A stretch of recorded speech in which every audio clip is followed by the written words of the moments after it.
When Marguerite Piazza, the famous Metropolitan Opera star, was in her prime, it seemed that everything was going swimmingly in her life. She was at the height of her career, and she was married to a loving and devoted husband and had 6 healthy children. Almost at the snap of a finger, Marguerite's world was turned upside down. Her husband suddenly died, and almost at the same time, a spot on her cheek was diagnosed as cancer. The beautiful singer was told that surgery was the only hope for survival, and surgeons would have to remove part of her cheek, leaving her, of course, disfigured. What adversity she had to overcome.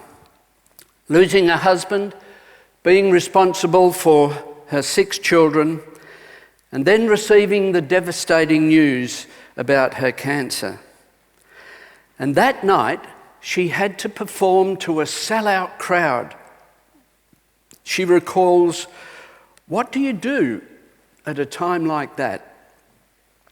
You do what you're paid to do, and I was paid to lift people with my talent. So as I stood in the wings of the opera house, I prayed. And then I hung my troubles on a hanger and left them in the cupboard." And then Piazza then went on stage and sang her heart out.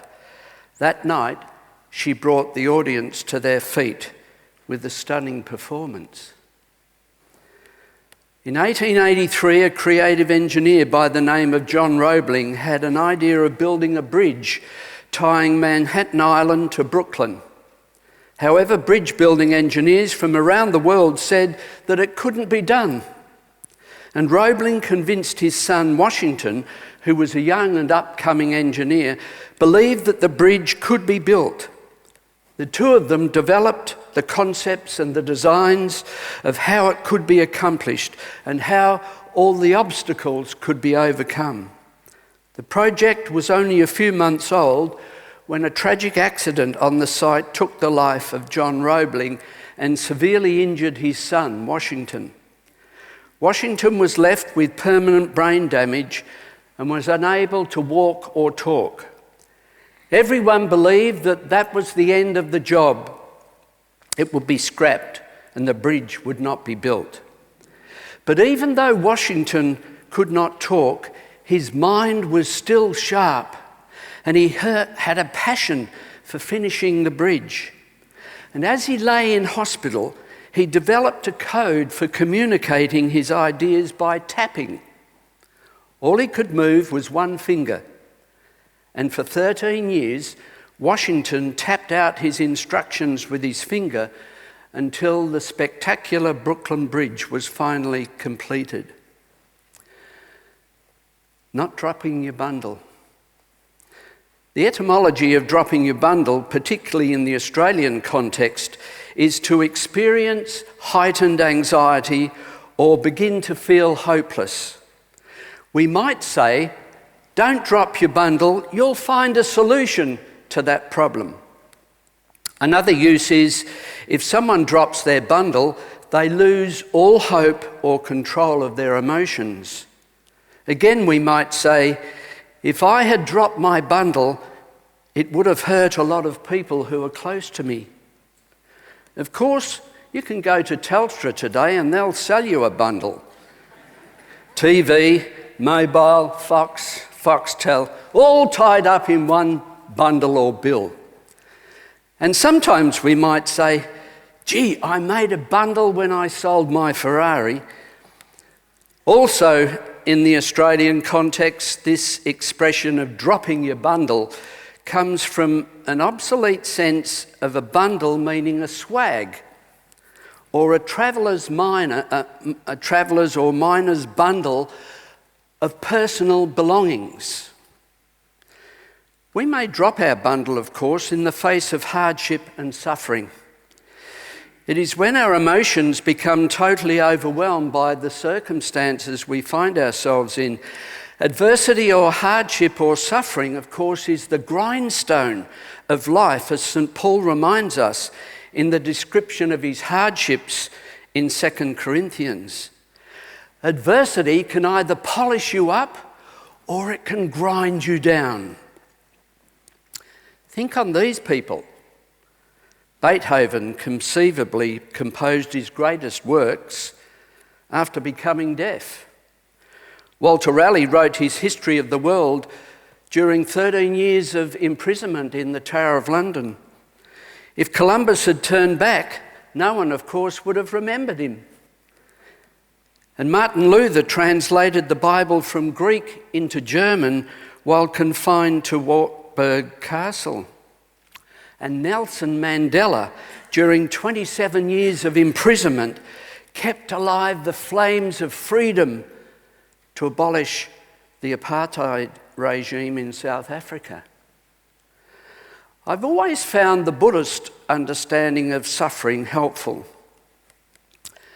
The great Buddha summed up the central philosophy as religion in these words: I teach only two things, the fact of suffering and the possibility of escape from suffering.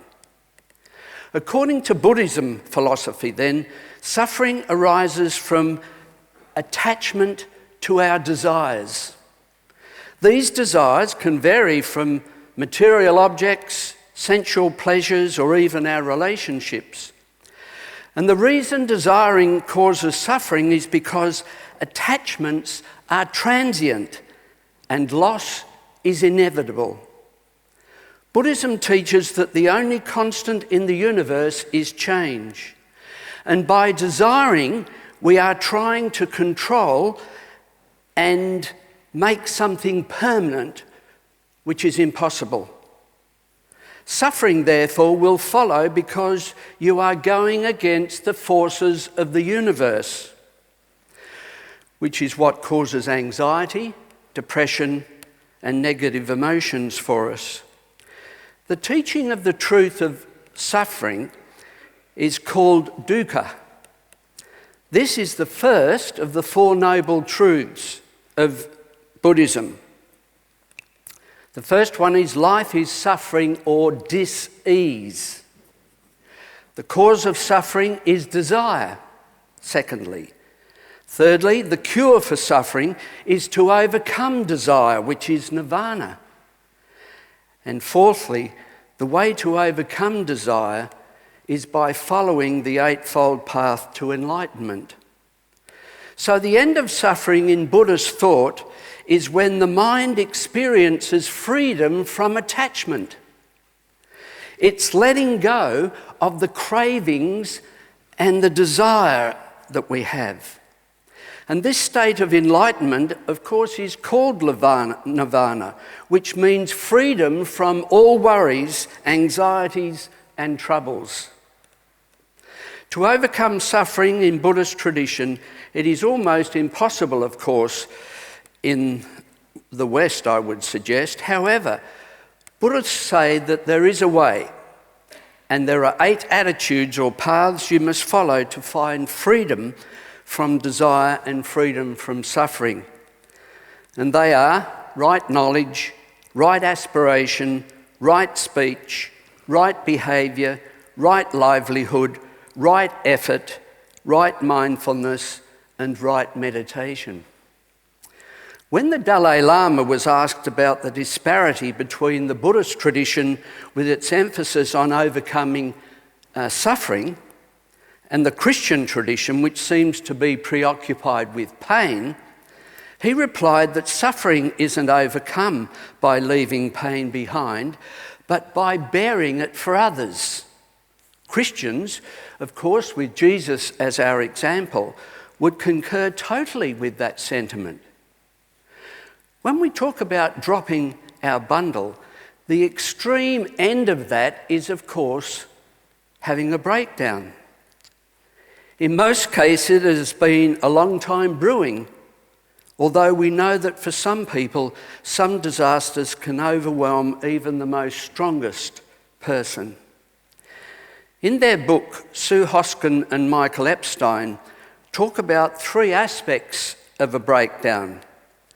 There is a time of build-up, a time of impact, and a time of resolution.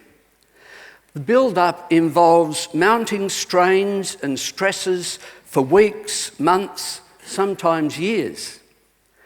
The impact is the moment of the breakdown, where you drop your bundle, and is a time of confusion, shame, guilt, and intense emotions, crying, raging, or shaking with fear. And many people find that they have zoned out at that stage, as if their mind has gone into neutral. The resolution, of course, is the time following the breakdown, and if one has been able to have professional help during that time, it may be a time when one is totally dependent upon family and friends. Life has certainly changed, and some find that the breakdown has forced immense changes in their lives. There are, of course, 4 pitfalls in dropping your bundle. It hurts our self-esteem, and we don't feel good about ourselves. It causes us to see ourselves as less than what we really are. It can cause us to blame others for our predicament rather than accepting responsibility for ourselves. And sometimes it can cause us to blur the facts of a situation and often misinterpret them. If we turn to our reading from Matthew's Gospel, the writer of Matthew's Gospel has taken the motive of the narrow gate, or in Luke 13, it is a door rather than a gate, and they have developed it in 2 ways. One is wide and smooth, that leads to destruction, and the other narrow and rough, that leads to life. The motive of these 2 ways is extremely common in ancient Near East narrative. It appears in the Hebrew Scriptures in Jeremiah chapter 21, in later apocryphal books. It appears in the Dead Sea Scrolls and in early Christian writings. The scholars of the Jesus Seminar felt that this saying was something Jesus could have said, but had such numerous parables in other sources that it was something that probably Jesus didn't say. The imperative, enter, presupposes then our capacity for choosing between the 2 ways. And I see a commonality between what I have mentioned earlier about the Buddhist teaching about suffering and this passage from Matthew.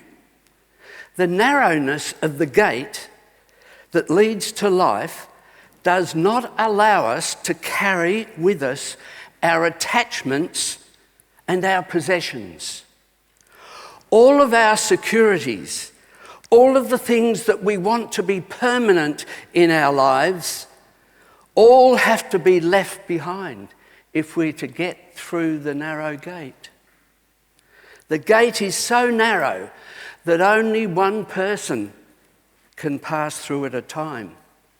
The group, the tribe, the community all have to be left behind. But the narrow gate symbolises new birth, a new life. Similar to the overcoming desire and suffering through following the eightfold path of the Buddha, many times in life we may be forced to enter through the narrow gate, filled with anxiety, alone, hopeless, overwhelmed by suffering in our lives, only to emerge free and with new life and energy. This is an age-old dream recorded in ancient myths and stories, and of course as well in modern psychology. Whoever possesses this dream of entering in through the narrow gate is pregnant with the divine spirit and is birthed into a new level of consciousness. And our blessing. And now to him who is able to keep us from falling and lift us from the dark valley of despair to the high, bright mountain of hope. From the midnight of desperation to the daybreak of joy, to him be power and authority forever and ever. Amen.